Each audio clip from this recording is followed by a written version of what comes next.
Bueno, buenos días a todos, a todas. Darles la bienvenida a esta magnífica jornada.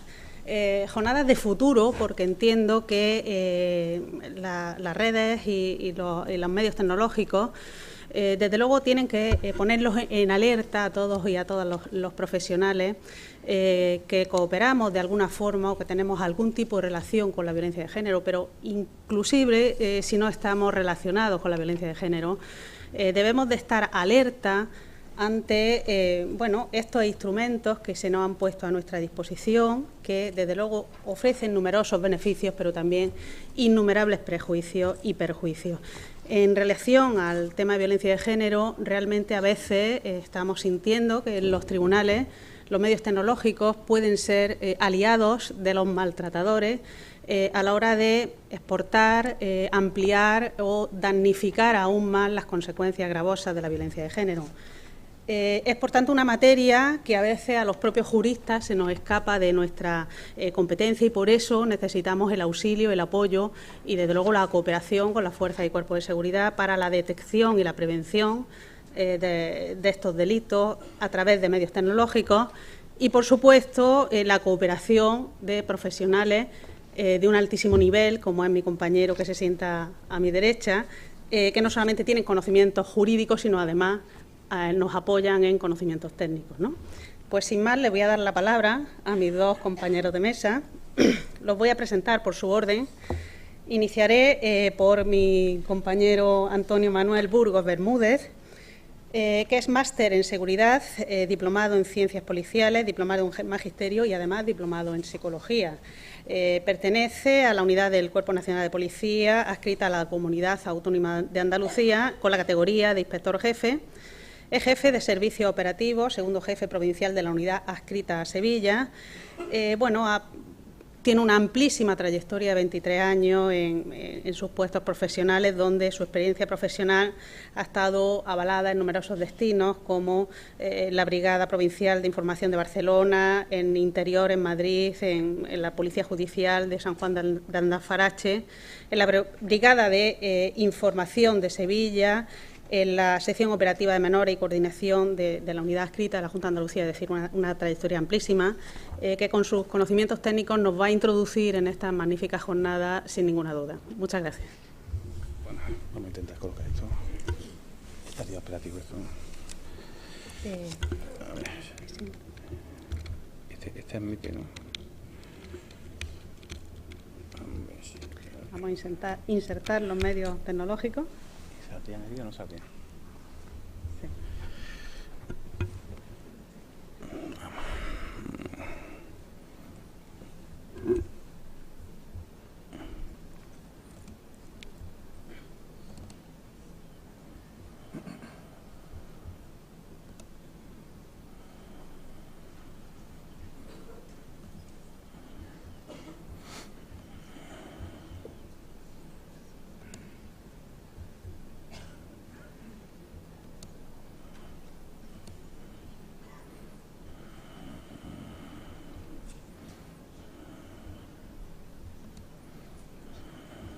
¿Sale, tío?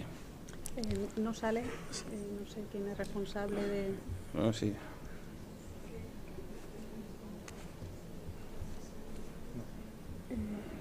Pues si no sale... Bueno. Quien sea responsable del medio tecnológico, nunca mejor dicho, si pueden darle o avisar al responsable.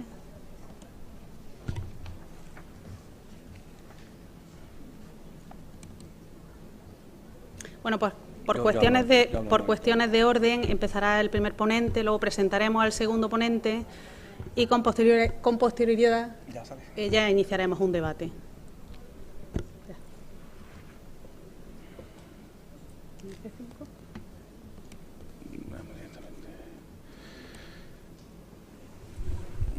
Buenos días.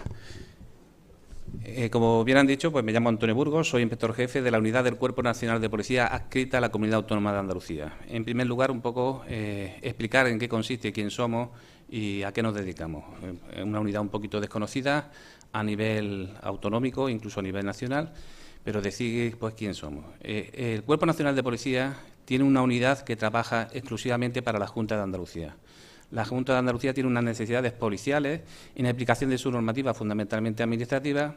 Podría tener dos opciones: crear una policía autonómica, como puede tener Cataluña o cualquier otra comunidad, o puede ser el País Vasco, pero decidió solicitar al Ministerio del Interior la adscripción de una unidad del Cuerpo Nacional de Policía. Somos policías nacionales que trabajamos en exclusividad para la Junta de Andalucía. ¿Qué funciones más o menos concretamente hacemos? Pues bueno, muy rápidamente, porque vamos a centrarnos en lo que corresponde.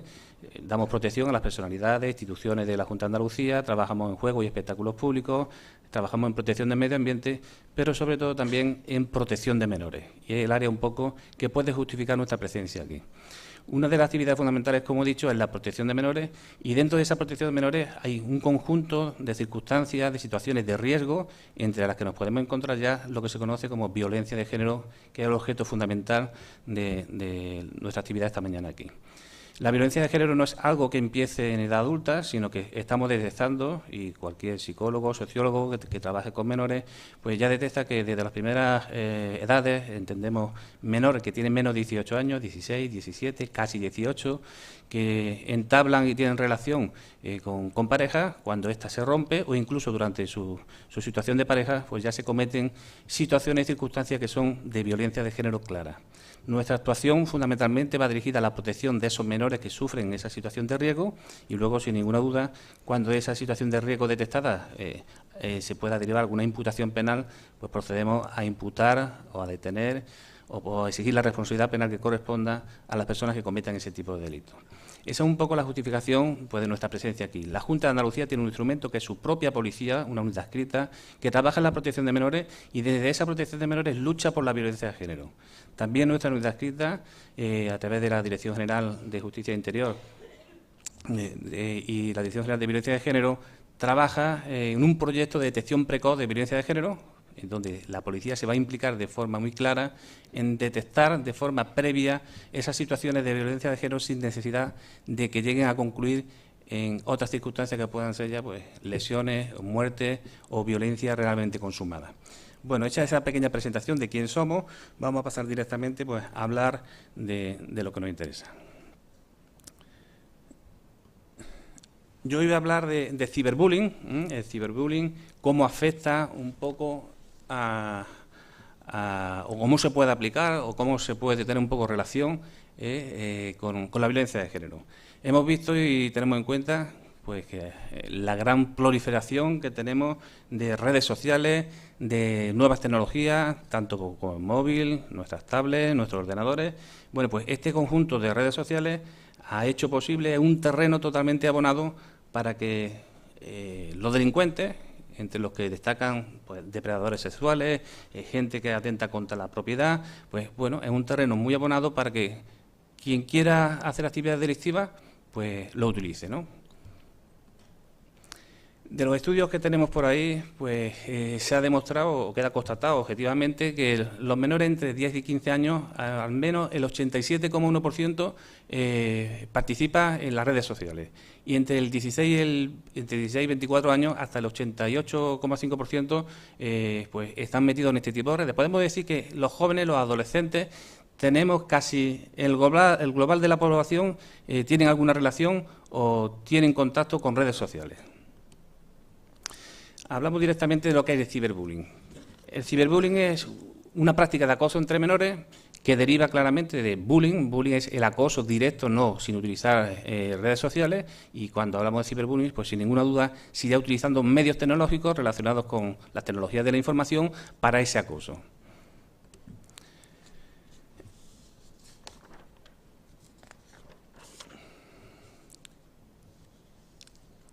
¿Qué tipo de actividades son las que fundamentalmente se realizan con ese tipo de acoso a través de Internet? Pues hay difamación, es una de las principales actuaciones que se realizan, o sea, hablar mal de otras personas.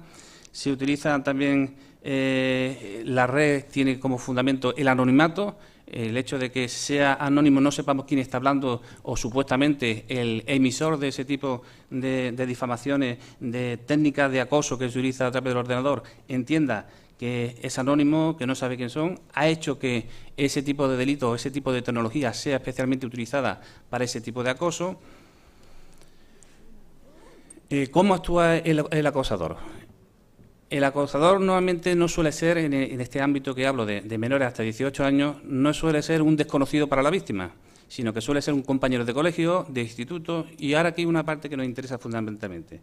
Suele ser un exnovio o una exnovia, es decir, el acoso, el ciberbullying, es una actividad que se da con gran frecuencia entre los menores hasta los 18 años, como decimos, que cuando rompen una relación sentimental utilizan estas nuevas tecnologías para acosarse, para difamarse, para hacer actividades en contra de esa persona que se pueden considerar clarísimamente encuadradas dentro de lo que entendemos como violencia de género. Ese acoso psicológico, esa violencia psicológica que tipifica claramente el delito de violencia de género, no necesariamente el acoso físico, la agresión física configura el delito, sino que la agresión psicológica también lo configura. Pues aquí tenemos que exnovios y exnovias utilizan sin ninguna duda este tipo de actividad para ejecutar ese tipo de delito. ¿Qué tipo de actividades realizan? Pues insultan, hacen comentarios vejatorios en las redes sociales, claramente con el objeto de humillar públicamente a la víctima, hacen circular rumores de la víctima, difundiendo comportamientos reprochables, rumores normalmente que se inventan, cosas que no son verdad, cuelgan fotos o vídeos con situaciones comprometidas, insultantes, vejatorias. Entendemos que en esa relación que pudieron tener de novios se hicieron fotos íntimas, fotos de la confianza absoluta del uno en el otro, y en el momento que se rompe esa relación se utiliza el ciberbullying, acosan de forma psicológica a su víctima, subiendo fotos que son verdaderas, que se hicieron con consentimiento, pero sin ninguna duda que son comprometidas o insultantes para la víctima. Publican información íntima, como hemos dicho, ¿no? Esa relación sentimental íntima permitió que entre ellos hubiera una confidencia especial, se utiliza toda esa información, se sube, se hace pública, se da también de alta a las víctimas y se publican fotos en web para fomentar la discriminación, se da de alta a la víctima en redes sociales, en chat, en foros, para publicar confesiones. O sea, yo me doy de alta como si fuera mi novia con sus datos y ahora hago confesiones, cuento cosas íntimas y que van en detrimento mismas. Pues ahí tenemos una foto típica, ¿no?, que se podría publicar, montada, pues que ridiculiza como poco, ¿no? Se dejan comentarios ofensivos, haciéndose pasar por víctimas, haciéndose pasar por la víctima, y bueno, pues me hago un montón de enemigos. Yo escribo en nombre de mi novia y lo difundo por ahí en cualquier red social y, por supuesto, pues me hago una cantidad de enemigos inmensos, y si yo sin saber que lo estoy escribiendo, ¿no? Me doy de alta en cuenta de correo electrónico, en nombre de la víctima también, en páginas de contacto, sobre todo que demandan sexo. Esto es muy común, ¿eh? Yo me doy de alta en nombre de mi novia, pongo su número de teléfono, su correo electrónico, e inmediatamente empieza a recibir llamadas, a recibir correos, pues solicitando esos servicios sexuales. Secuestrar las cuentas de correo, o sea, su propia cuenta de correo, pues, el poco que entendáis de un poquito de la informática, pues no es nada difícil conocer el correo de otra persona y apropiarme de ella, saber los correos, fiscalizar los correos sin que tenga conocimiento, pues esa es otra actividad claramente de riesgo, de acoso que se realiza en el ámbito informático. Bien, ¿qué tipo de delitos, toda esta actividad de acoso de la que estamos hablando, configura un conjunto de delitos del Código Penal y, por lo tanto, policialmente hay que actuar contra ellos? Sin entrar en mucho detalle de qué tipología penal es la que corresponde a este tipo de delitos, pues tenemos las amenazas, sin ninguna duda, amenazas de forma directa que se producen a través de estos medios tecnológicos donde se acosa a la víctima.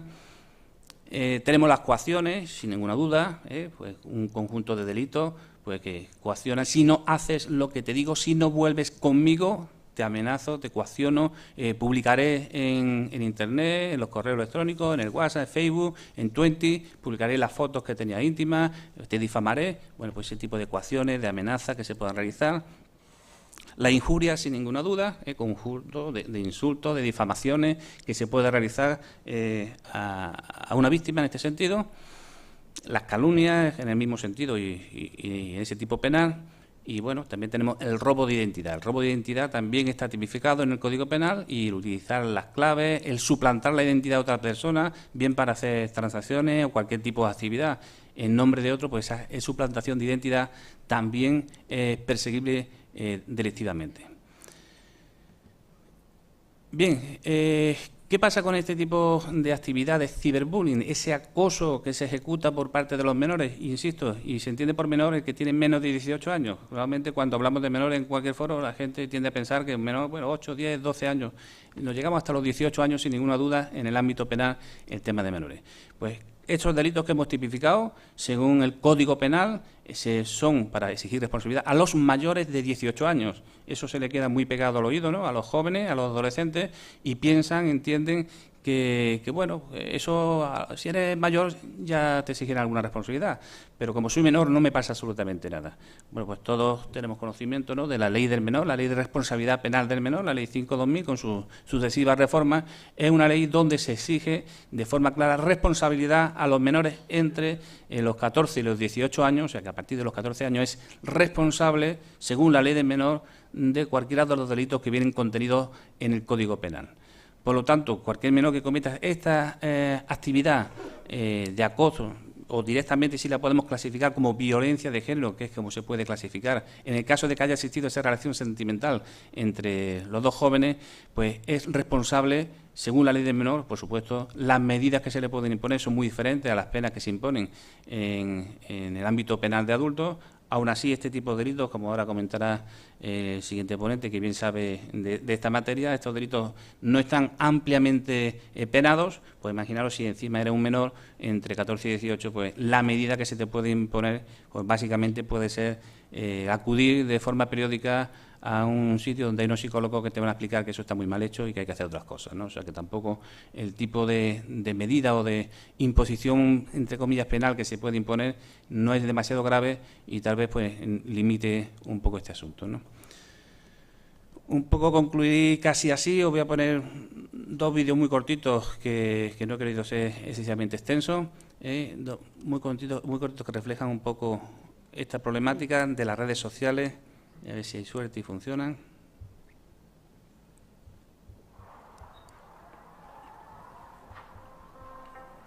¿Va a ser complicado? No sale, ¿no?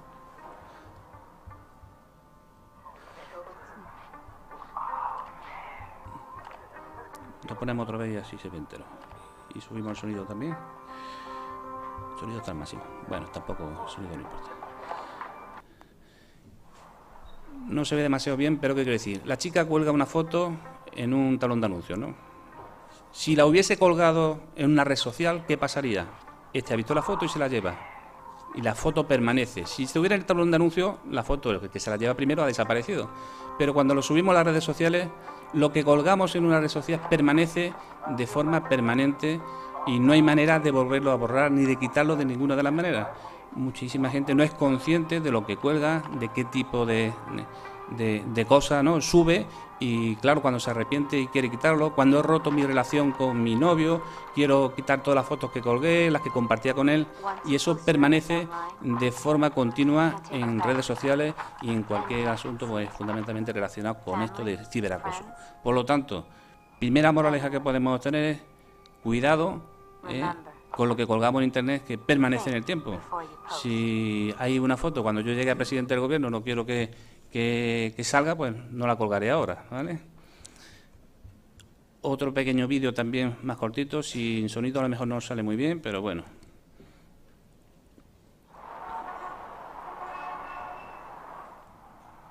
Hola, me llamo Patricia. Tengo 16 años, pero cumplo 17 el 14 de diciembre. Estoy soltera, aunque me gustaría conocer a un chico sincero, sensible y cariñoso. Si es guapo, mejor. Soy liberal y muy divertida. No me interesa la política, me aburre. Soy fiel a mi religión. Es perfecta porque me la he inventado yo. Mis películas favoritas son la saga entera de Crepúsculo, Dirty Dancing y Resacón en las... Bueno, pues básicamente la chica lo que está haciendo es, se ha subido a un autobús y al primero que se ha encontrado le está contando cómo se llama, dónde estudia, qué edad tiene, cuáles son sus gustos, qué tipo de hombre le gusta, a qué hora entra al colegio, a qué hora sale, qué tipo de comida le encanta, qué religión practica, qué deporte y dónde los practica. Pues bueno, pues eso es lo que hacemos, o sobre todo los adolescentes, que es la parte que a mí me toca, hacemos cuando nos conectamos a una red social. contamos toda absolutamente nuestra vida, pero a todo el mundo, y a todo el mundo que son un mundo desconocido, como esta chica en el autobús, se lo ha contado a uno, que se ha cansado, se ha bajado, y ha empezado a contárselo a otro. Y la información es permanente y no se modifica. Bueno, puedes modificar tú si quieres los perfiles de Facebook, de Twenty, pues podemos modificar esos perfiles, pero esa información, mientras tú no la cambies, pues permanece y accede todo el mundo que tenga acceso a esos perfiles, pues tiene conocimiento absoluto de toda tu vida o toda la vida que hayas querido contar. Sobre todo en adolescentes que además cuentan su vida verdadera. Los que son un poco más adultos engañamos un poquito y algunas cosas de verdad y otras cosas engañamos. Pero colgamos en Internet, como digo, ese conjunto de información a la que tiene acceso todo el mundo y que facilita el acoso a través de los medios informáticos. Pues básicamente esta era mi exposición, contaros que existe una unidad en la comunidad autónoma que se dedica a la protección de menores, que desde el ámbito de la protección de menores está muy interesada en la erradicación de la violencia de género, que entendemos que la erradicación de violencia de género debe ejercitarse desde edades tempranas, desde la propia adolescencia, desde el proceso de socialización primaria, en el que no solo están implicados los padres, sino colegios, grupos de iguales en ese proceso de socialización, donde se adquieren los principales valores, y también transmitir que la violencia de género en esas primeras edades tempranas se puede ejercitar y se está ejercitando, y así lo hemos comprobado, desde los medios de comunicación, de los medios de informática, de Internet, de Facebook, redes sociales, se utilizan sin ninguna duda para ese ciberacoso. El ciberbullying como acoso entre menores, explícitamente visto desde la perspectiva de violencia de género, no solo es posible, sino que se da con muchísima más frecuencia que corresponde.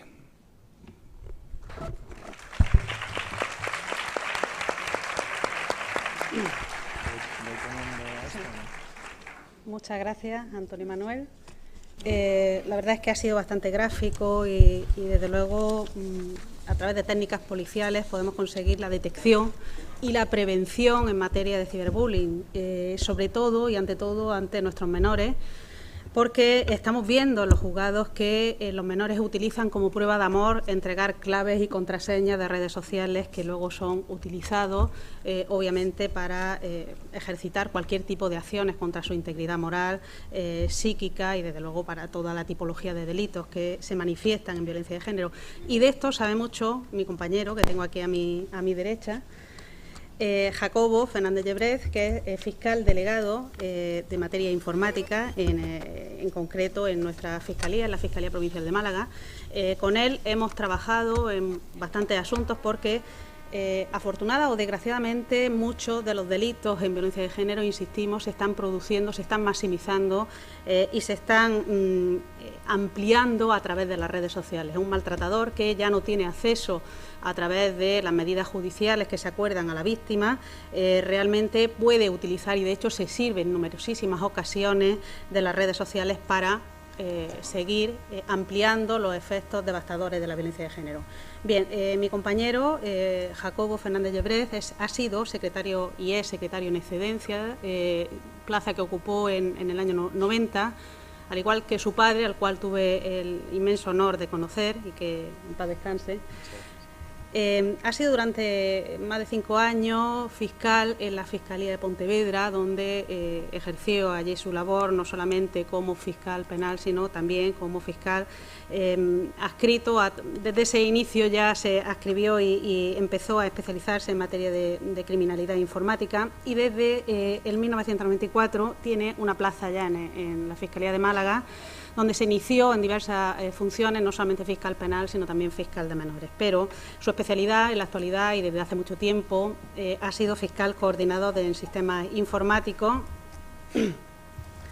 del Servicio de Criminalidad Informática. Desde aquí le muestro mi gratitud por toda la cortesía que ha tenido siempre en la investigación de los delitos de violencia de género, que tienen una expresión, una especial incidencia a través de medios informáticos, porque él nos da todo el soporte, todo el apoyo y toda la ayuda que los que no estamos especializados en esta materia no tenemos, y que necesariamente tenemos que abrazarnos a su materia. Bueno, pues sin más le voy a dar la palabra a mi compañero, que además ha sido y es formador y ponente en distintos congresos y muy especialmente en las nuevas promociones de fiscales. Muchas gracias. Muchas gracias, Flor. Es un placer estar aquí con vosotros. Bueno, a mí me ha tocado hablaros del child grooming, que es el acoso sexual de un mayor de edad a un menor de edad, ¿de acuerdo? La verdad es que hay dificultades a la hora de definir exactamente qué sería el child grooming. Deciros que yo voy a utilizar varios trabajos sobre el child grooming, que los tenéis todos en internet, ¿vale? Entonces, si ponéis en el buscador delito de child grooming, os van a salir varias ponencias, algunas de las cuales son las que yo voy a usar un poco como guión. En principio, el child grooming es una conducta que consiste en una serie de actividades que lleva el abusador, el potencial abusador y agresor sexual, sobre menores, a fin de contactar con ellos y de ganarse la confianza de ellos, bien sea personalmente, que es una de las finalidades últimas, o bien sea directamente a través de Internet. Por tanto, es la acción encaminada a establecer una relación y control emocional sobre un niño o una niña, cuya finalidad última es la de abusar sexualmente del menor. El grooming, en definitiva, es un proceso gradual mediante el que una persona establece una relación de confianza con menores, relación enmascarada como de amistad, en la que abundan los regalos y las muestras de atención y afecto que gradualmente derivan un control sexual y del afecto del menor. De modo que resulta natural esa confianza producida con el menor, resulta natural, no intimidatoria para el propio menor, y no se va dando cuenta que entra en una espiral de coacciones que termina desembocando en la realización de un delito sexual.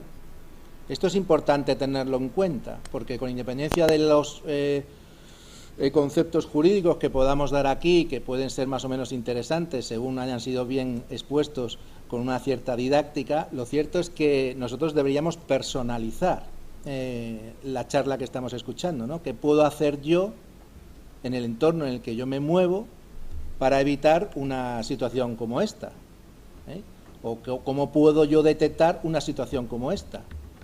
Pensar que la tendencia natural que todos tenemos es a la de considerar que estos hechos les ocurren a otras personas, pero a mí no me ocurren, ni a mis hijas o a mis hijos. Esto le ocurre a otras personas que seguro que no están tan formadas como lo estoy yo. Eso es una clara equivocación. Os digo que los casos que tenemos de menores que han sido objeto de grooming, pues pertenecen a todas situaciones familiares. O sea que esto puede ocurrir en cualquier familia, pero hay una serie de acontecimientos que a los padres, a los profesores, a los tutores, a los técnicos de los grupos de menores, pues le puede hacer encender el semáforo en rojo y decirle, ojo con lo que hay aquí, ¿no? Y eso ocurre porque el grooming requiere, como os decía, una relación de confianza con menores duradera en el tiempo, en el que en un primer momento el acosador aparece como un igual al menor. Si es una chica, se hace pasar por un chico, o una chica porque esa chica no quiere tener ningún tipo de relación con el chico, sino que lo que quiere tener es una relación de amistad, porque se hace pasar por una chica, una relación en la que poco a poco se va ganando la confianza, y eso es ya objeto de preguntas hacia el menor o hacia nuestros hijos de qué es lo que hace en Internet. Está claro que todo este tipo de actividades, en un primer momento livianas como estas, que es la de conocerse, conocer, entablar relaciones, pues lleva su tiempo. Cuando van más allá, todo eso se hace en oculto. Cuando vemos que un chico se oculta, una chica se oculta, pues ya tenemos que empezar a pensar que puede haber una situación de riesgo, ¿no? Y eso es interesante para vuestras confidencias, con vuestras tutorías, con las personas, los menores con los que tratéis. ¿Cuánto tiempo dedicas a las redes sociales? Es una pregunta horrorosa, porque la respuesta puede ser a todas horas. Tengo el smartphone a todas horas conectado, ¿no? Bueno, y cuando tú te conectas, ¿desde dónde te conectas? ¿No? ¿Lo haces a solas en tu cuarto? Pues si lo hace a solas en su cuarto, ¿desde qué horas? No, cuando mis padres se acuestan. Cuando tus padres se acuestan, ¿cuántas horas estás? Porque a todos nos ha pasado que cuando nos ponemos a navegar en Internet, lo que nos gusta, para lo que nos gusta o nos entretiene, para eso siempre tenemos tiempo. Y al menor no digamos. Pero es que pasan horas. Por lo tanto, ya deja de estudiar, deja de hacer deporte, deja de atender a sus redes sociales verdaderas, a sus amigos naturales, y empieza a tener amigos virtuales. Y todas estas cosas son cosas que con amor, con cariño y atención, pues uno se va dando cuenta, porque esto no ocurre de por sí. Por tanto, es importante esta definición del grooming. Requiere un tiempo, unas relaciones, hasta que ya el hombre, el malo, digo el hombre porque no hay mujeres. Yo por lo menos no me he encontrado mujeres, porque sois evidentemente más listas que los hombres en este aspecto. Hace falta ser de una determinada forma para intentar comprender. Yo no los consigo comprender a estas personas. Me gustaría algún día dar una conferencia sobre las raíces de todo esto, porque son mucho más profundas, pero no querría entrar en otros temas que no sean lo estrictamente jurídicos, porque aquí está claro que la solución a este problema no la tiene el Código Penal, la tiene, está claro, la formación personal. Bien, pues esa es la definición de grooming. ¿Y nuestro código qué dice a esto?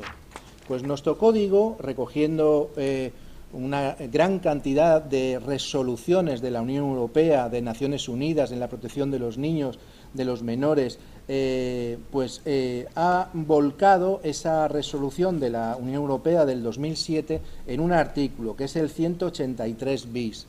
En mi opinión, con bastante mala redacción, como vamos a ver cuando comparamos nuestro artículo con un artículo, con unos artículos semejantes del derecho comparado. Pretendía poneros aquí el artículo para que lo vierais, pero prefiero que lo toque ella porque yo soy de delitos informáticos, pero a veces soy un poco manazas. Entonces, el artículo dice, el que a través de Internet, ¿vale? Entonces ya lo centra el medio, ¿no? El que a través de Internet, y ahora esto está bien por parte del código, el teléfono o cualquier otra tecnología de la información, las TIC, ¿no? Cualquiera que se invente en el futuro, está ahí metido, de la información y de comunicación, contacte con un menor de 13 años. Aquí ya empezamos, ¿no? Menor de 13 años. ¿Por qué? Porque se considera que el menor de 13 años, vamos a poner, a ver dónde está, métele este de child grooming.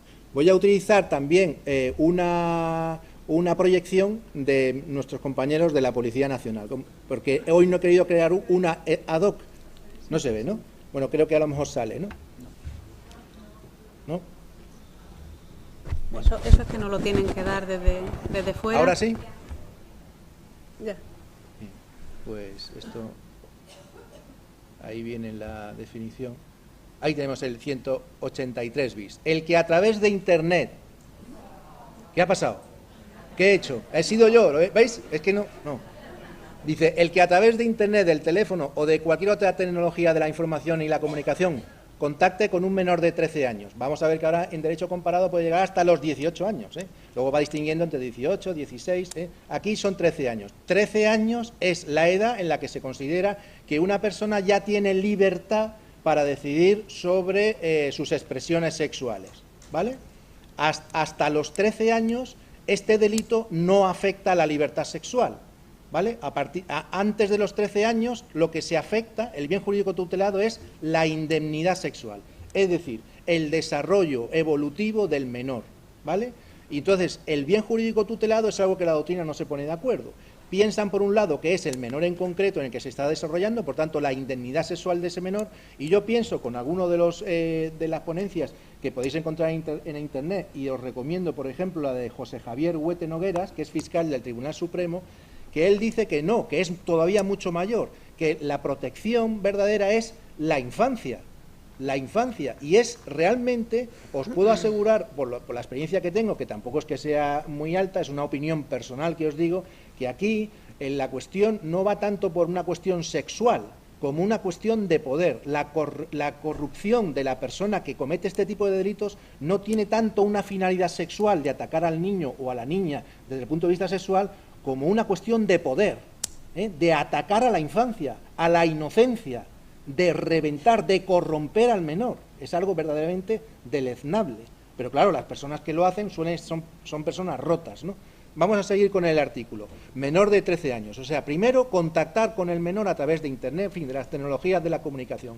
Menor de 13 años. Y se proponga, o sea, ese contacto tiene que ser con un propósito. Se proponga concertar un encuentro con el mismo a fin de cometer cualquiera de los delitos descritos en el 178, que se refiere a la agresión sexual. Agresión sexual es con violencia e intimidación. 183 es el acceso carnal o la afectación de su sexo sin violencia o intimidación, y el 189. El 189 pues es la pornografía. Y ahora aquí empiezan los problemas de este artículo. O sea, primero contactar a través de la tecnología de la información y comunicación con el propósito de atentar o de sexualmente al menor, siempre que tal propuesta se acompañe con actos materiales encaminados al acercamiento. Pues tócate las narices. ¿Qué es eso de actos materiales encaminados al acercamiento? Ahora vamos a ver el derecho comparado. El derecho comparado considera actos materiales el comprarle un billete al menor, o comprar el mayor un billete para acercarse al domicilio del menor, algo que sea material, que no sea puramente virtual, y por lo tanto la aplicación de este artículo es bastante complicada, porque nosotros en Málaga, creo recordar que de los que hemos tenido, creo que son sobre unos 12, solamente uno ha intentado ver personalmente al menor. El resto, lo que lo ha hecho, todas las cosas que ha hecho y cosas bárbaras, las ha hecho por Internet, estando el menor en su cuarto. ¿De acuerdo? Y entonces este artículo no podría aplicarse. Fijaros, conectarse a través de los medios de comunicación, Internet, teléfono, cualquier otra tecnología, menor de 13 años, con el propósito de atentar sexualmente y acompañado de actos materiales para el acercamiento. Será castigado en nuestro derecho con las penas de prisión, que puede llegar hasta los 3 años, o multa. Bueno, vamos a dejarlo ahí, ahora seguimos. ¿Y qué dice, por ejemplo, nuestro derecho comparado? Pues mirar, el Código Criminal canadiense dice: el que a través de un sistema informático, tanto ya cualquiera, se comunique con un menor de 18 o de 16 o de 14, estableciendo distintas penas, o que el acusado cree que son de dicha edad. En España el concepto, el sujeto activo, el que va a cometer el delito, debe conocer que es un menor de 13 años, lo cual es a veces también una complicación.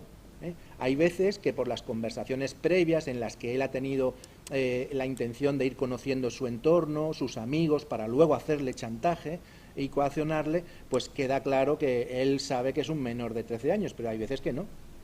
Si no conoce que es menor de 13 años, no podría aplicarse el tipo, porque habría aquí un error de tipo y entonces no le podría ser aplicable. Ya veríamos si fuera vencible o invencible, ¿de acuerdo? Pues fijaros, en el Código canadiense establece la edad de los 18, 16 y 14 años, que a mí me parece mucho mejor si de lo que se trata es de proteger a la infancia, a los menores. A fin de facilitar la comisión de delitos sexuales, el que se ponga en contacto con ellos a través de la comunicación para realizar una serie de actos sexuales, la pena será castigado entre 18 meses y 10 años. Uno dice, 10 años a lo mejor no nos parece proporcionado en comparación con otro tipo de delitos que podíamos considerar más graves, como los atentados directamente a la vida, ¿no? En España tenemos la pena que, como veis ahí, de 1 a 3 años o multa. Pues yo os diría que a lo mejor 10 años parece excesivo, pero desde luego parece bastante poco nuestro castigo por una multa, porque también hay que tener en cuenta toda la legislación penitenciaria. A una persona le puedes tener un tipo con una condena, una posibilidad de condena de 10 años, y luego la pena ser moderada, modulada a las circunstancias del caso por el juez, y a lo mejor si va la pena de 1 a 10, pues a lo mejor te pone 2 o te pone 3 y ya estaríamos dentro de nuestro tipo penal de hasta 3 años. Muy interesante mandar a la sociedad, mandar a este tipo de personas que son muy difíciles de resocializar, muy difíciles de conseguir que tras una condena y el paso por prisión no vuelvan a realizar los hechos por los que ha sido condenado, y sería muy interesante haber mandado a este tipo de personas ese mensaje didáctico que siempre tiene el Código Penal de prevención general y de prevención especial, de decirle, ojo, que como hagas esto te pueden caer 10 años de prisión. Luego, efectivamente, la pena, luego tendrá que reducirse, entiendo yo, me parece un poco excesivo los 10 años, pero desde luego nunca una pena de multa o una pena de hasta 3 años. ¿De acuerdo? Eso en Canadá. ¿Qué pasa, por ejemplo, en Australia? En Australia se castiga a quien contacte mediante un medio de comunicación con un menor de 16 años, que yo creo que era la edad en la que debería haberse tenido en cuenta, ¿sí?, con la intención de conseguir mantener relaciones sexuales con él, o con un mayor de 18 años, o con otra persona. Y la pena es también, o puede llegar también, hasta los 10 años de prisión. Seguimos. Por ejemplo, en otras legislaciones, para no cansaros, viene a establecer también una horquilla en ese sentido, ¿no? Por lo tanto, la primera crítica que le podíamos hacer a este artículo es el que la pena no me parece ajustada a la gravedad de los hechos. Porque, fijaros, lo que se está castigando, vamos a seguir con el artículo, sin entrar en muchas profundidades, porque no quiero tampoco cansaros a los que no domináis los conceptos jurídicos, pero aquí lo que se está castigando es un acto preparatorio, ¿de acuerdo? Fijaros que el que a través de Internet se proponga, es decir, quiera contacte con un menor con la finalidad de atentar sexualmente contra él, acompañado de actos materiales. Y luego dice, será castigado, ¿no? Y luego dice, sin perjuicio de las penas correspondientes a los delitos que en su caso se haya cometido. Este artículo parece querer decir que si tú, una vez que has contactado con él con ese propósito y llevas actos materiales, luego efectivamente lo llevas a cabo, pues se cometen dos delitos. Se comete el delito del child grooming, del acoso sexual a través de Internet, y luego el acto sexual que tú hayas cometido. Lo cual os digo que eso es pura teoría, no sé qué te parecerá a ti, Flor, porque en el fondo nuestros principios generales del derecho te dice que el que ha hecho lo más gordo consume lo anterior, y ese paso previo se puede considerar que está dentro o queda consumido en el acto de la violación posterior.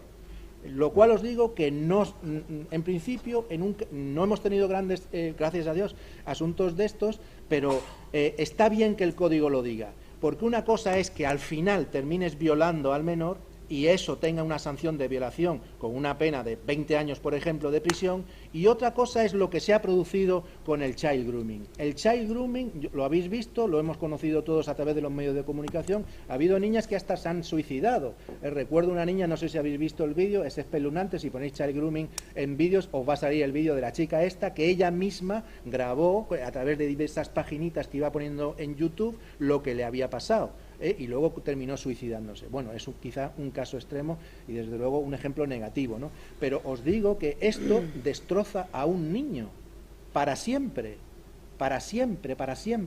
porque es imposible que tenga una vida normal, porque no sabe si el otro con el que se va a relacionar más adelante le va a pedir lo mismo que le ha pedido el sinvergüenza a través de Internet.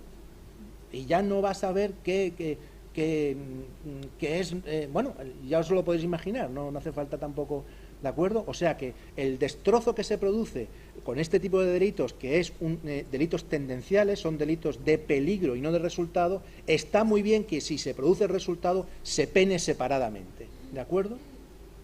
Luego dice que las penas se impondrán en su mitad superior cuando el acercamiento se obtenga mediante coacción, intimidación o engaño.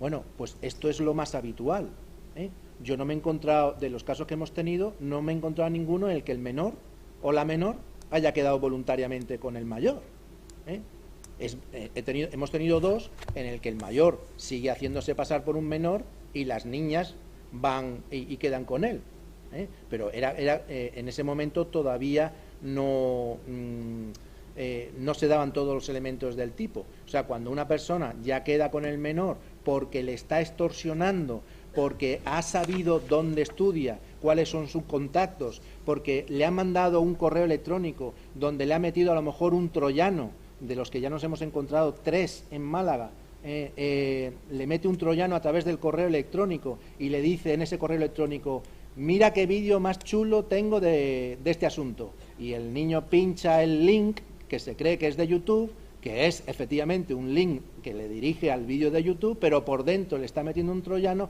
y le controla la cámara web. Le controla la cámara web y entonces le está grabando todo lo que hace, lo que no hace, o directamente, más sencillo todavía, en ese chat que se establece entre ambos, al final consigue que le exhiba por la cámara web sus partes, con posturas que cada vez le va pidiendo más cosas. Si no me lo haces, voy a poner esta foto que te he grabado o este vídeo que te he grabado en tus redes sociales, se lo voy a decir a tus padres, se lo voy a decir a tu novio, se lo voy a decir a no sé qué, a no sé cuánto. Como veis, todo ese tipo de actividades requieren un tiempo, y eso es porque en general, pues os digo que me he encontrado con todo tipo de familias, pero son familias en las que los padres pues están atontados. Es que están atontados. Porque ¿qué hace un niño con un ordenador portátil y la cámara web en su dormitorio a las 2 de la mañana? Pues estas cosas ocurren a las 2 de la mañana. Esto no ocurre a las 12, porque el tío está trabajando. Y la mayoría, bueno, si el tío está trabajando, porque hemos tenido una gran proporción de gente que lo que tiene desde luego es mucho tiempo para inventarse barbaridades, ¿de acuerdo?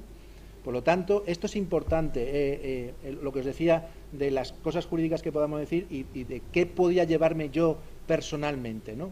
Pues en mi entorno, todos tenemos un entorno de 50 personas, 60 personas, 100 personas, nuestros familiares, nuestros hijos, tíos, abuelos, parientes, etcétera, ¿no?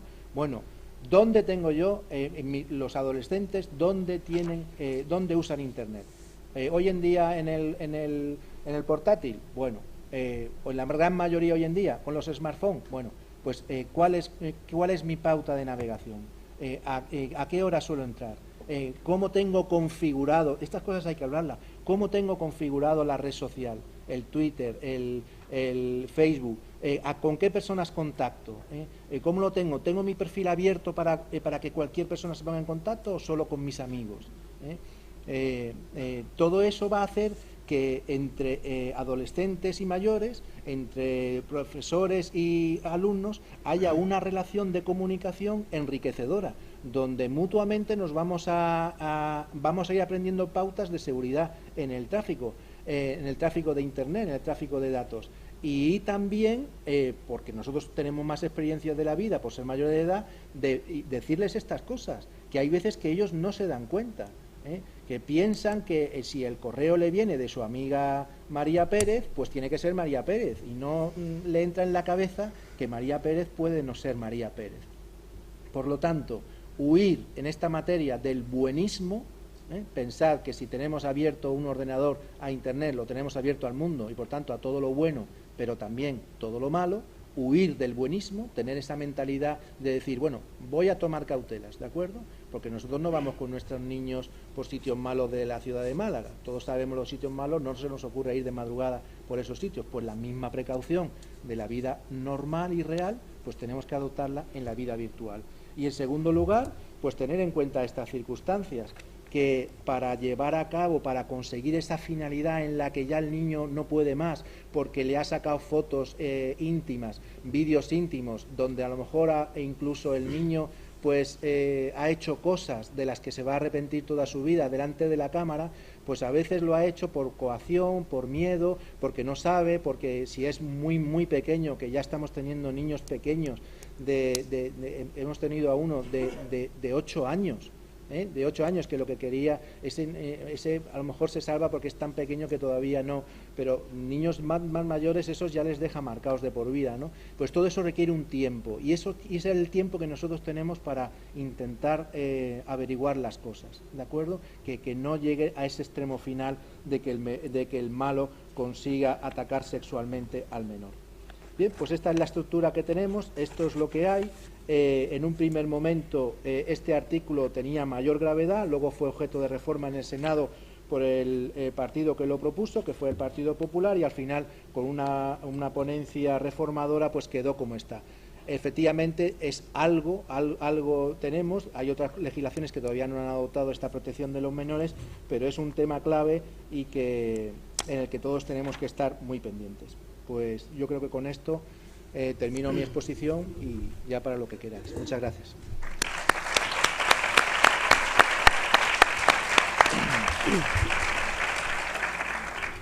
Pues muchas gracias a los dos ponentes por su conocimiento y desde luego por ajustarse al tiempo de forma tan exquisita, ¿no? Efectivamente, el child grounding parece insuficiente para dar cobertura a nuestros menores, teniendo en cuenta que solamente se está cubriendo a los menores de 13 años cuando las categorías de la minoría de edad cambian en el Código Penal y en el Código Civil en distintas edades, ¿no? Sí es acertado, obviamente, que, como bien dice el ponente, que aparezca como un delito de actividad independientemente del resultado, pero desde luego, y del todo punto criticable, y tendremos que alzar la voz, estas penas ridículas que se ponen en este Código Penal, en nuestro Código Penal, mantenerlas unas penas de multa me parece algo absolutamente irrisorio. Pero bueno, lo vamos a dejar para el debate y incitarles a que ustedes pregunten a los ponentes las cuestiones que consideren.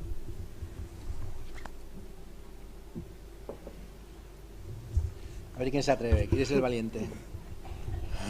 Hola, valiente.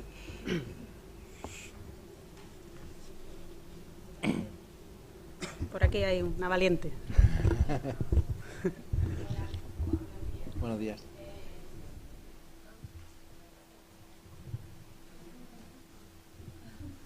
Los medios. Buenos días. Muchas gracias por su exposición. Yo soy Mercedes de la Casa, soy profesora de secundaria y, bueno, siempre que acudo a estos foros y a nivel jurídico se nos da esta información, ahora vuelvo a sorprenderme con el tema de la edad, de estos 13 años. Estaba aquí comentando con mi compañera, desde mi ignorancia total, es que si la mayoría de edad en este país es los 18 años, como en cuestiones, vamos a ver, 18 años en mi centro, por ejemplo, los menores de 18 años, ellos no pueden recoger sus notas, sus calificaciones. Entonces a mí eso me da una bofetada. Como cuestiones tan brutales en este país, las personas que tienen el poder para determinar y el conocimiento, se puede llegar a ese acuerdo de esos 13 años. Y la pregunta es, ¿qué se puede hacer? ¿De qué manera se podrían, creo que son ustedes las personas especializadas, o las personas que participan en el gobierno, en los partidos, ya lo sabemos todos, pero de qué manera, desde dónde podemos, no sé si será desde las bases, porque para mí es escandaloso esto de los 13 años. Nada más. Muchas gracias. Muchas gracias. Creo que la pregunta va dirigida a Jacobo, sin perjuicio que el compañero pueda hacer alguna manifestación. Yo estoy totalmente de acuerdo contigo, pero también es verdad que el derecho penal se dice que es la última ratio, la última razón del ordenamiento jurídico. Entonces entra solamente en funcionamiento cuando se atacan los bienes jurídicos más importantes y a través de los ataques más fuertes y más importantes, ¿no?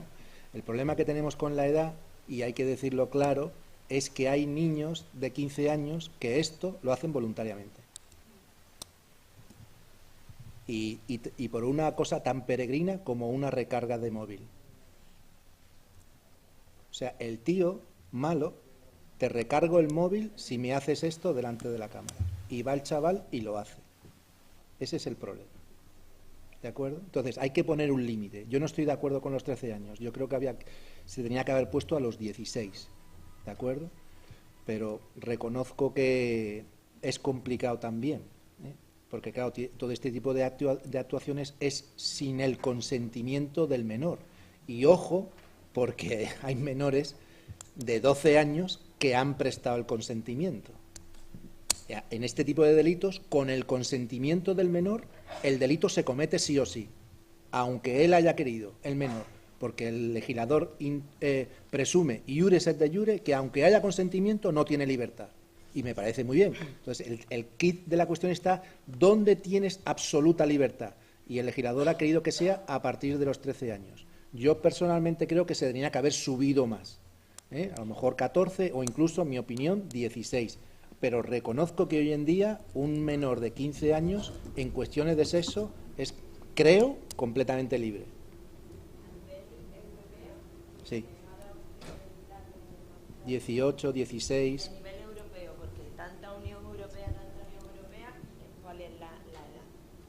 Pues está entre 16 y 13. Nosotros lo tenemos sinceramente bajo. Nosotros creo que somos, junto con Italia, el más bajo. Quizá también por una cuestión sociológica. Claro. Y es que los países del sur, los niños y las niñas se desarrollan antes, quizá, por una cuestión ambiental o una cuestión lo que sea, ¿no? Pero no lo sé. La verdad es que la razón... Prefiero pensar que es una razón positiva, porque se me ocurren muchas razones negativas, la verdad, pero prefiero no decirlas en público. Sí. ¿Y qué opina el ponente si hablamos de 18 años en vez de 16? 18 años, podría ponerse 18 años, pero entonces había que discriminar y meter en el artículo la coletilla de sin consentimiento del menor, o con un consentimiento viciado por la violencia, por la intimidación, cosa que ya contempla el Código. O sea, en ese sentido no habría necesidad, porque claro, no os he explicado también la ubicación de este artículo. Las ubicaciones de los artículos, es decir, de los delitos dentro del Código Penal, tiene su importancia. Por supuesto que el Código Penal sigue manteniendo los delitos de agresión sexual, abuso con relación a los mayores, y por tanto ahí no tendría sentido meter el de 18 años. Pero si de lo que se trata es de proteger a la infancia, todo lo que se pueda hacer, incluso aunque sea exagerado, es bueno. Esa es mi opinión. ¿Quiere comentar algo sobre este...? Poca cosa más, es decir, plantear una modificación legislativa y cuáles son los mecanismos para conseguirlas. Básicamente pues son tres, ¿no? Cómo se hacen las leyes. Iniciativa popular, 500.000 firmas que pudieran solicitar de la ciudadanía española que quisieran cambiar esto y así se lo hiciéramos ver al Poder Legislativo. La propia iniciativa parlamentaria del Poder Legislativo o el propio Ejecutivo que también pueda hacer sus proposiciones correspondientes para que se modifiquen, ¿no? Pues, básicamente, pues si no hay presión popular, pues en principio... Y también, bueno, los partidos políticos hacen sus campañas y explican qué llevan, ¿no? Y si alguno lleva en su iniciativa pues el cambio legislativo en este sentido, si estamos de acuerdo, pues votarlo. En principio, tanto la Fiscalía como los policías nos limitamos a aplicar la norma tal y como viene. A veces no la compartimos, a veces desde la Judicatura, ¿no? Y la Fiscalía también tienen iniciativas y hacen propuestas para que se modifiquen cosas, sobre todo cuando ven que perjudica gravemente, ¿no? a la sociedad. En este caso, como ha comentado el ponente, en Málaga, como ejemplo, los delitos en este sentido no son especialmente graves. Ha hablado de 2, 3, 4, 15 casos. O sea, no es un delito excesivamente grave que pueda provocar esa iniciativa desde el mundo judicial. Cambie usted esto, que la gravedad del delito exige un mayor poder punitivo del Estado, ¿no? En este sentido, sí lo ha habido, ¿no? En otros delitos donde no solo la presión popular, sino el propio juez y la Fiscalía que incita, ¿no? La acción de la justicia, ha visto que es necesario, sin ninguna duda, modificar la pena que se impone a algunos delitos, y han sido modificados y de forma rápida por el Poder Legislativo, ¿no? En principio es un delito muy, muy escandaloso, es decir, cuando un menor se puede ver inmerso en un delito sexual, es súper escandaloso y doloroso, ¿no? Para la sociedad en general, muy espectacular y alarmante, pero sí es cierto que los casos no son excesivos y que hayan provocado esa iniciativa, ¿no? Sí, me van a permitir una pregunta ambos ponentes. El hecho de que existan pocos casos creo que tampoco obedece a datos reales, es decir, que aquí tenemos que afinar un poco lo que es la detección y la detección de los casos que son reales y luego los que son judiciales, ¿no? ¿Han pensado que hay alguna horquilla de distancia entre los casos reales y los que pueden ser reales?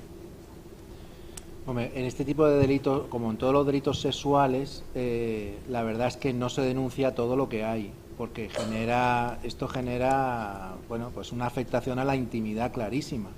Aparte que la Administración de Justicia siempre va procurando en no contaminar más de lo debido a la víctima, pero que hay que reconocer, tal y como está hoy en día la Administración de Justicia, que a un menor en este tipo de delitos se le puede hacer comparecer varias veces.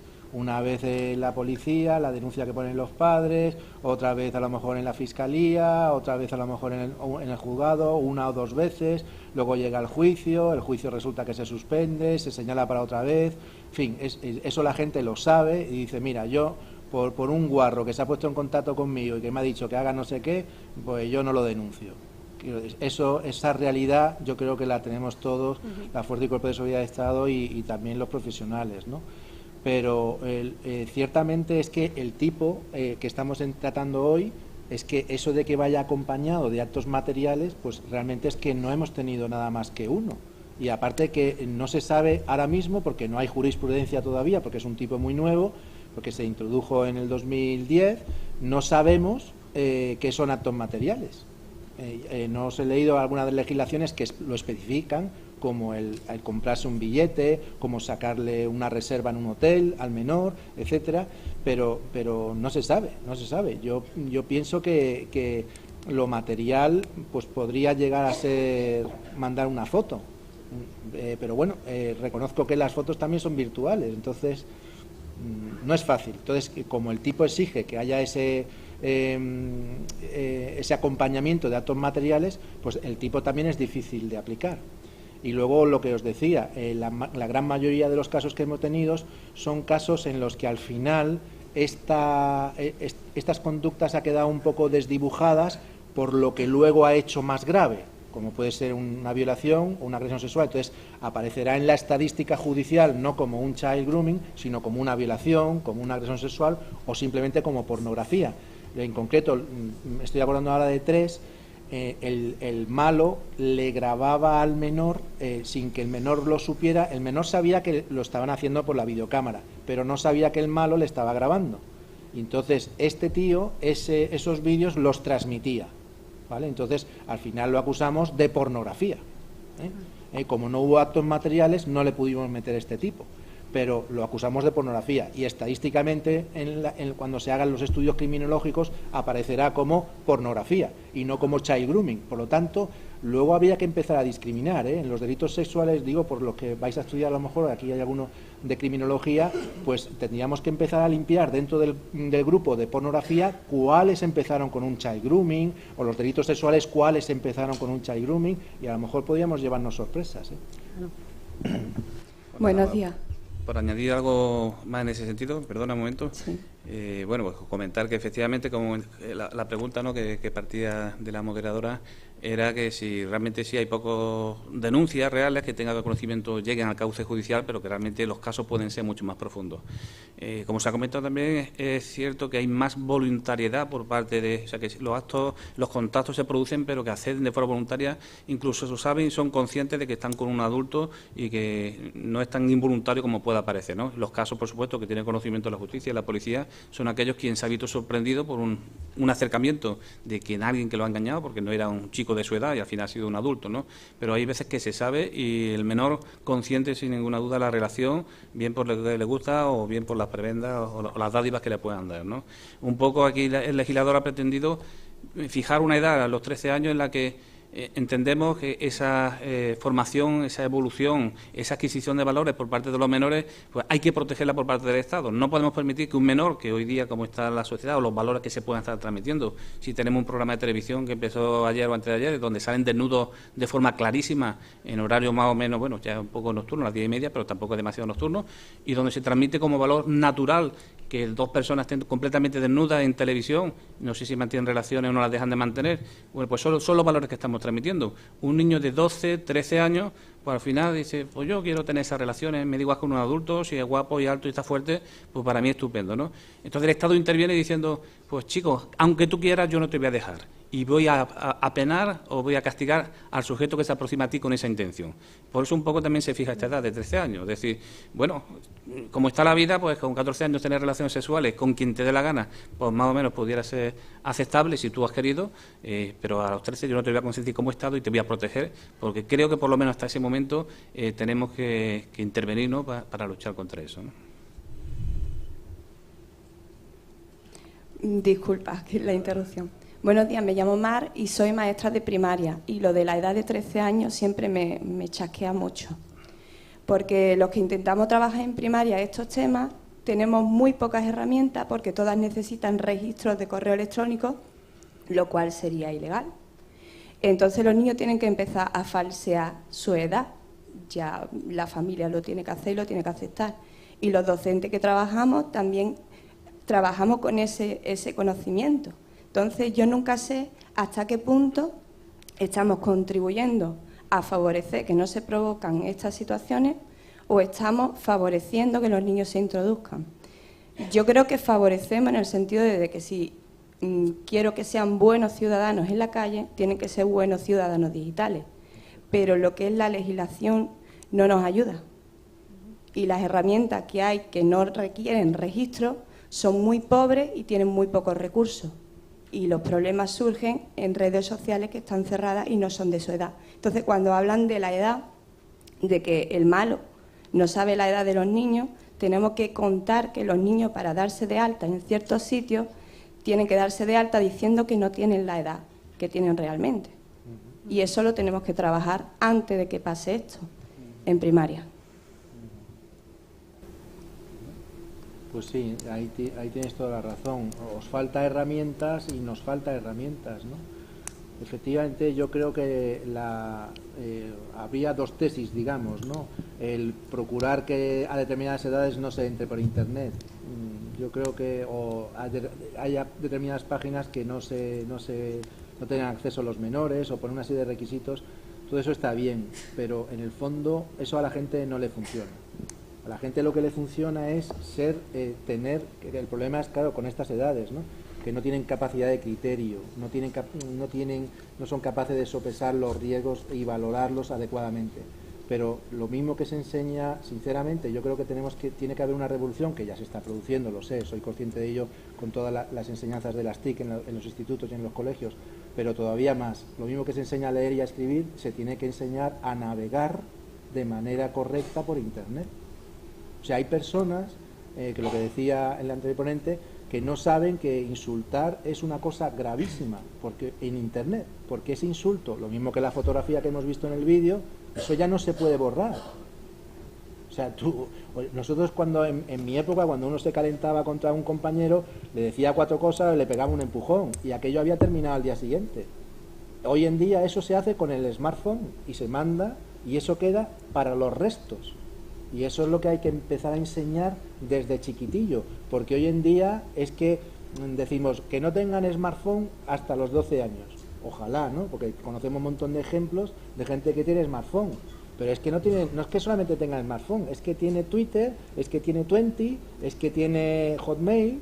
¿Por qué en España no hay un servidor de correo para nosotros? ¿Por qué todo el mundo tiene que tener Hotmail, Gmail, Yahoo? Pero bueno, ¿qué pasa? ¿Que somos tontos o qué? No, os lo digo, es que no es ninguna tontería, porque las fotos que colgamos y los mensajes de Yahoo o de Hotmail, ¿eso dónde están? Están en el servidor de Estados Unidos. Y Estados Unidos puede hacer con eso lo que le dé la gana. ¿Sabes lo que te digo? Entonces, podría el gobierno haber dicho, pues mira, vamos a crear un servidor para adolescentes. Y entonces los adolescentes todos ahí, porque como son de adolescentes, pues todos los adolescentes, como son borregos, pues todos allí. Y entonces eso se controlaría desde España. Estoy dando ideas, pero esto está inventado, ¿eh? Un país que no se puede poner ejemplo de casi nada, como es China. En China no hay pornografía. No hay. O sea que si se quiere, se consigue. Si se quiere. Bueno, nada, por añadir un poco, el tema de poder accedernos a los correos que tienen los niños, los chats, los móviles, a su clave y contraseña, bueno, es una función fundamentalmente que debe corresponder a los padres, ¿no? Ese control debe ejercitarlo el padre. En fin, efectivamente hay una gran deficiencia actual, ¿no?, de ese proceso socializador que hemos hablado antes, de la familia que corresponde, que lo hemos depositado sin ninguna duda en el colegio. O sea, que soy las principales responsables de la educación de los niños del futuro, porque los padres estamos trabajando y no tenemos tiempo para dedicarlo. Cuando llegamos a casa queremos descansar un poco para ver ese programa que hemos dicho antes, ¿no? O sea, que el colegio es fundamental y esencial. Desde el Cuerpo Nacional de Policía existen programas parecidos, ¿no?, un poco a lo que hemos expuesto aquí, un poco más didácticos, dirigido a los niños, donde se habla de ciberacoso, se habla de ciberbullying y se habla de las nuevas tecnologías, del riesgo en el que corren, de cómo se deben utilizar y qué pasa. Y bueno, esto de la foto que hemos puesto, como se ha comentado, ¿no?, que lo que pone no se puede quitar y qué responsabilidades son las que pueden incurrir, sobre todo a partir de los 14 años. Y como he dicho, los niños, los adultos no lo saben, imagínate, pues los niños de entre 14, 15 y 16, que son muy jóvenes, pues no tienen ni idea de las responsabilidades que pueden incurrir. Esas herramientas deben ser utilizadas, ¿no? Nosotros damos charlas en todos los colegios que no lo piden, desde luego, y esas charlas van encaminadas en el sentido socializar, adquirir nuevos valores y como poco, ofrecer el poder punitivo del Estado de las consecuencias que pueden tener y que vayan asumiendo responsabilidades. Si lo hago, sé lo que puede ocurrir. Si contacto con un sujeto, bien que me haya engañado, me ha dicho que es de mi misma edad, pero para mantener relaciones sexuales, pues que sepas qué consecuencias puede tener y ahora a partir de ese momento eres responsable tú de lo que ocurre, ¿no? Todos podemos ayudar y participar en eso, en ofrecer por lo menos el conocimiento, luego ya cada uno que haga lo que pueda y el control absoluto no se puede tener, ¿no? ¿Alguna pregunta? Hola. Quería plantear un tema, si el Código Penal puede contemplar o contempla, no lo sé, como un delito la omisión o dejación por parte de los padres de esa responsabilidad que tienen, que exactamente igual que se considera delito no llevar la sillita bien atada a un niño y directamente van con una multa. ¿No podemos considerar también delito esa falta de responsabilidad paterna de dejar a sus hijos hasta las 3 de la mañana navegando por Internet? Porque es una cuestión que nos exigen una serie de responsabilidades a los profesionales, pero sin embargo luego los padres parece que no asumen ninguna responsabilidad sobre estos temas o piensan que no son culpables, no sé, no. Es una cuestión que nos planteamos muchas veces.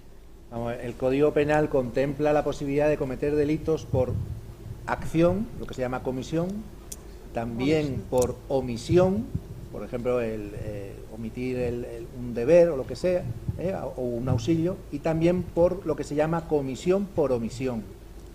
Es decir, esto que estás planteando ya se da en el Código Penal y se puede acusar perfectamente a un padre que permite que su hijo haga lo que está, por ejemplo, acosando a otro menor de madrugada, porque el padre tiene lo que se llama posición de garante, ¿vale? Entonces, como él está él garantiza que todo lo que se hace en su familia respecto de un menor de edad, o de un, por ejemplo, imagínate que es un incapaz, o una persona que tiene, pues él es responsable de todo lo que él hace.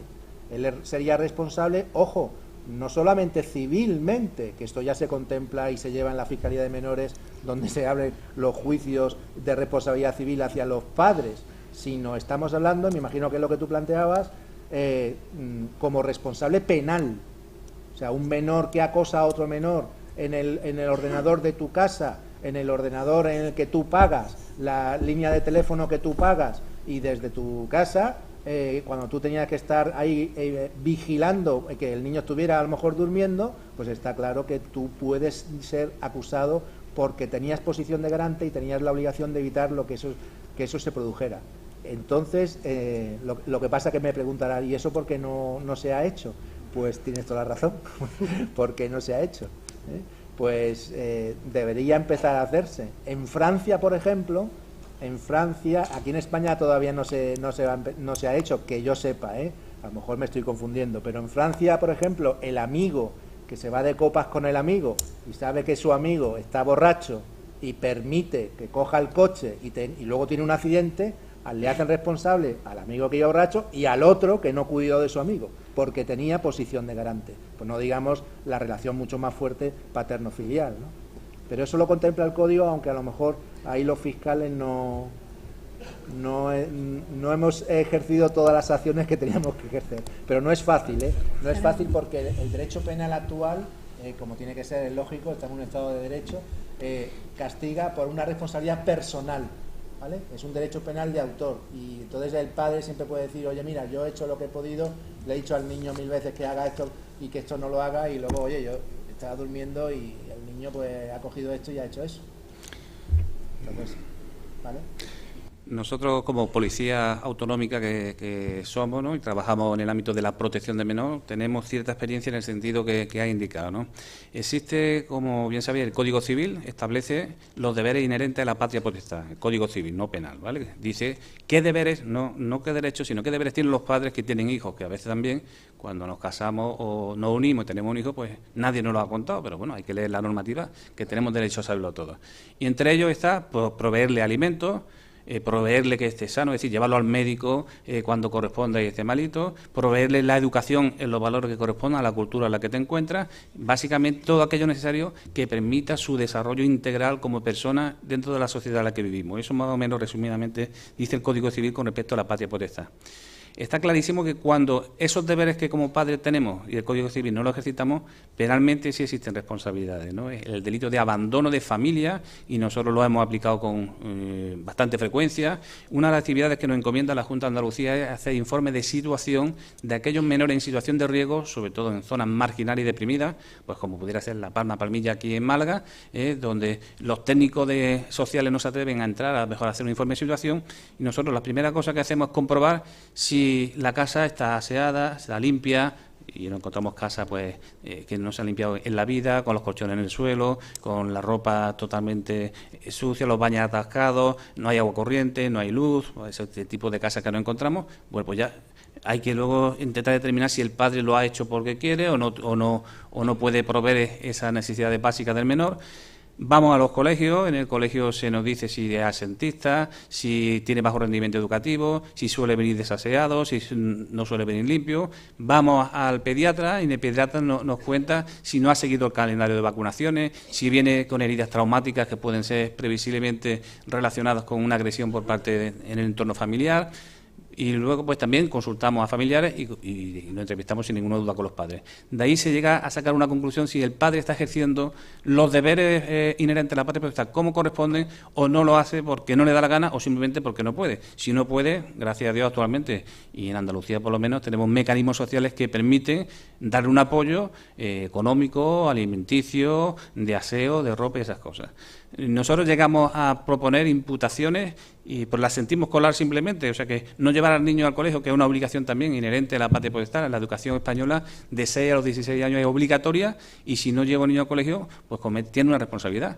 Y procedemos a la imputación del abandono de familias. Son delitos semipúblicos, el fiscal luego sin ninguna duda tiene que instar esa acción procesal para que el procedimiento siga adelante, pero policialmente se insta. En este caso igual, cuando se pudiera determinar que un menor está en situación de riesgo porque continuamente está enganchado a redes sociales, porque el control parental necesario no se está ejercitando, habría que configurar un poquito más parámetros, podríamos intentar ver si se podía configurar ese delito. Habría que ver muchas más cosas. Yo creo que simplemente con eso nada más no se configuraría el delito. Pero sí administrativamente la Junta de Andalucía, nosotros ponemos en conocimiento del Servicio de Protección de Menores, ponemos en conocimiento, y de la Fiscalía también, por si pudiera derivarse alguna responsabilidad penal, pero esa situación de riesgo es la que está en menor. Y la Junta o los servicios sociales municipales comienzan esa intervención con los menores para detectar ese problema, intentar resocializar desde la perspectiva social, no penal, que es fundamental. No queremos castigar a nadie, sino resocializar y ver qué problemática existe con el menor. O sea, si interviene de forma administrativa,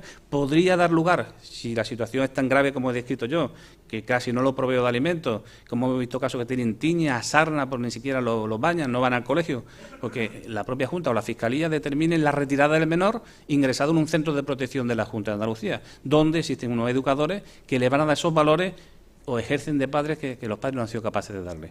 Por lo tanto, tenemos una doble perspectiva administrativa pura desde la Junta, que podría culminar no solo con esa situación, si fuera de riesgo extremo, es decir, que el niño no iba al colegio porque está todo el día en Internet, los padres no lo controlan y pasan de él y hace esas conductas de riesgo, podría procederse a la retirada, por lo menos por la fórmula administrativa, una resolución del delegado provincial, o bien a través de la Fiscalía la imputación penal, pero había que configurar ese abandono desde una perspectiva un poquito más grave. ¿Alguna última pregunta? Que estamos llegando a las 12. Buenos días. Una última. A mí que me ha dejado un poquillo inquieta la palabra consentimiento. Yo que trabajo en un centro educativo, soy profesora de educación secundaria y a colección con lo que ha dicho la primera interviniente, a mí es que no sé si he entendido yo mal, pero yo tengo que dar consentimiento para prácticamente todo en el centro a un menor de edad, un ibuprofeno, una justificación de una huelga, y me causa un poquillo de inquietud la palabra consentimiento cuando se menciona que ha habido consentimiento por parte del menor para que se cometa el delito. Entonces, no sé si he entendido yo mal y varía la aplicación de la ley en esos casos. Si es así ya... Bueno, si son delitos, si hay consentimiento o no, es un delito, por lo tanto, hay responsabilidad penal. O sea que cuando hay una actividad delictiva no lo hay. No sé si he sido yo el que lo ha comentado u otro, pero lo que hacía referencia es que cuando yo consiento una relación sexual fuera del ámbito delictivo, aunque tenga 14 años, si me quiero ir con en este caso yo no, un niño pequeñito, ¿no? Con una niña pequeña de 14 15 años, con un adulto que quiere mantener unas relaciones sexuales consentidas, si no están configuradas dentro del ámbito delictivo, pues no se puede hacer nada más. Aquí faltan valores, falta educación, falta otra cosa, pero si no configura lo que el tipo penal establece, pues policialmente o judicialmente, creo que ya lo dirán por aquí, pues no se puede hacer nada más. Que el padre debe ejercer un control. Si no lo ejerce, tal vez los servicios sociales de la Junta de Andalucía pueden intervenir en esa situación de riesgo en la que se puede encontrar un menor de 18 años que puede ser mantener relaciones sexuales de forma continuada pues con adultos, ¿no? Pues puede ser una situación de riesgo grave que podría determinar la retirada del menor, ¿no? Jacobo, ¿tú quieres añadir algo? Bueno, eso, es deciros que el consentimiento no se tiene en cuenta hasta los 13 años. A partir de los 13 años el consentimiento sí se tiene en cuenta. Entonces tú dirás, ¿y por qué no se tiene en cuenta para prescribir ibuprofeno o para recoger las notas o para otras cosas? Pues esta es la sociedad que tenemos, que para unos casos se tiene en cuenta unas cosas y para otros casos otras. Es que es un sinsentido, claramente. Totalmente. Sí, yo añadiría además que son razones de política criminal. En este artículo, el 183, se estableció que el consentimiento tiene que tener el techo de los 13 años. A partir de los 13 años el Estado no es garante de nada, ¿no? Otra cosa es la reflexión que podamos hacer aquí de esa insuficiencia, que yo comparto con usted perfectamente. Es decir, me parece absolutamente insuficiente que el techo de los 13 años sea un techo a partir del cual ya no podamos proteger al menor en esta tipología de delitos. Lo comparto absolutamente, pero claro, desde la Fiscalía o desde las propias instancias públicas solamente podemos respetar y obedecer esta ley, sin perjuicio de las críticas que nos pueda merecer, que eso parecen obvias. Quedaba para una pregunta más, bueno, por cortesía, la última, sí.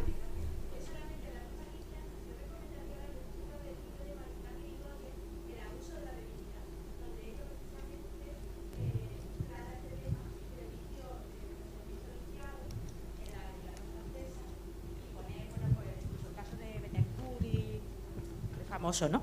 Entonces, yo es que estoy en ese mismo sentido. Me parece que dejar, bueno, lo que acabamos de decir, ¿no? Que el consentimiento está así establecido, pero que el debate creo que sí tenemos que seguir en él. Entonces, en este libro, la verdad, Marifran Irigoyen, ¿puede repetir el nombre? Marifran Irigoyen, el abuso de la debilidad. Sí. Gracias.